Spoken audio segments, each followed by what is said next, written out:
Sinan puso iti syudad ti Bigan, patok kadigiti customerita Valentine's Day. Detalye ni Vanny Morales.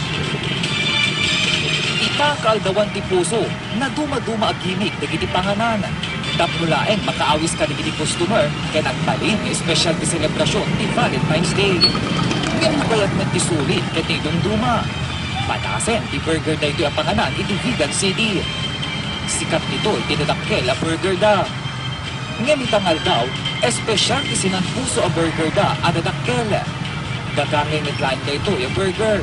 Naipalaman mitlaing ti cucumber, kamatis, sibuyas, lettuce, mayonnaise, ketchup, ken syempre, ti espesyal apati asinan puso. Kunad yakin po ka ti panganan, sa nga puno lang a limited heart-shaped burger ti naramid da. Tapnog palin da ito yung espesyal kadigti pares amangan. Almost lahat ay magkakapareho ino-offer na buffet. So, since burger naman ang tatak ng Kusirate Kenyong, naisipan namin na gumawa ng limited edition na heart-shaped na burger, which I believe is first in Ilocos and as well as first in Region 1. Dagito yung grupong estudyante. Dahil tinurder tayo ti merienda day di tangal daw. Ti burger, mabalin a gudwen di talo.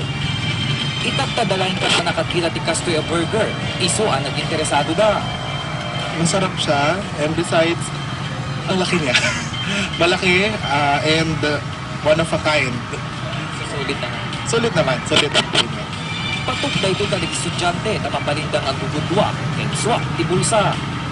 Ti sinang puso a burger ti bagata, iti 350 pesos. Manny Morales, Balita, Ilocano.